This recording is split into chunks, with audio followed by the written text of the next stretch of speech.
Di situ kau datang akan tahan diri daripada mengungkapkan satu ayat yang mengatakan bahawa kita ini kecewa dengan apa yang menjadi ketetapan Allah.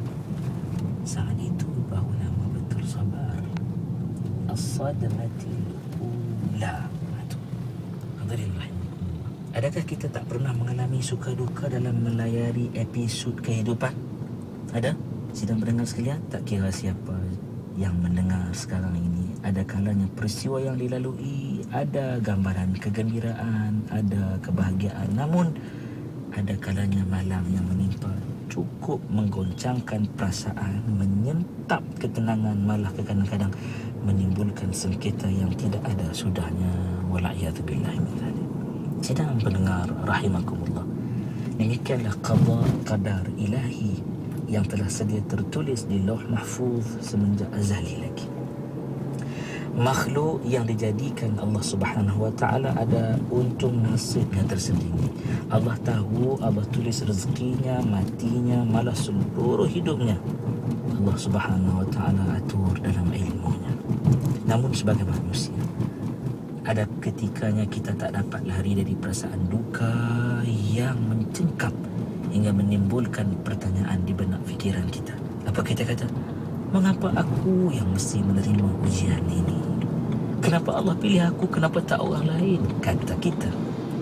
Bahkan lebih dahsyat lagi, selalu kita sebut, apa salah saya ya Allah?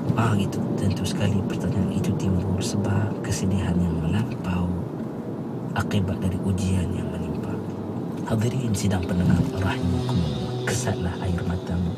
Bukanlah menjadi satu kesalahan untuk bersedih ketika menghadapi ujian, tetapi apabila hati diselubungi gundah gulana, dia perlu segera diubati. Ingat, kenapa perlu diubati segera? Kerana perasaan yang sedang diselubungi gundah gulana tersebut mesti diubati menjadi tenang.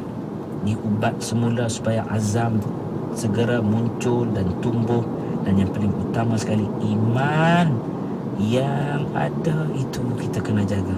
Iman terhadap Allah Subhanahu wa taala yang menentukan qada dan qadar, ya, yang Allah ingin meningkatkan darjat manusia ini, makhluk ini, insan ini di sisi Allah Subhanahu wa taala. Ketahuilah sidang pendengar sekalian, apabila kita hadapi ujian, ia merupakan qada dan qadar ilahi.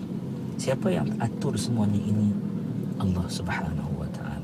Siapa yang tahu semuanya ini? Ilmunya Allah yang maha luas.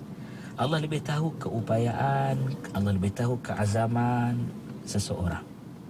Ringkasnya, tahap dugaan yang kita terima berdasarkan sejauh mana tahap keupayaan seseorang individu menghadapinya. Tak lebih, tak kurang. Hadirin rahimakumullah, tidak tersalah dan tidak zalim.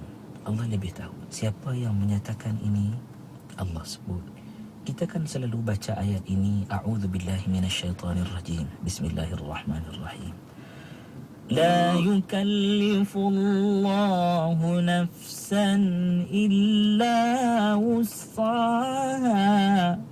Sadaqallahul azim. La yukallifullah. Tidaklah Allah itu menetapkan satu taklif, satu tanggungjawab, satu apa saja kita nak kata, ya, ujian, satu dugaan, satu benda amanah, sebagainya. Nafsan terhadap satu-satu jiwa, satu insan, melainkan Allah tahu usaha kadar kemampuan orang tersebut. Itu firman Allah. Apa Nabi sebut pula? Nabi kata asyaddun nasi bala'an, paling dahsyat yang terima dugaan ini, kata Nabi, al-anbiya thumma al-amthal. Para Nabi yang diikuti kemudiannya, orang yang mengikuti jejaknya. Fal-amthalu yubtala rajulu ala hasabi dini.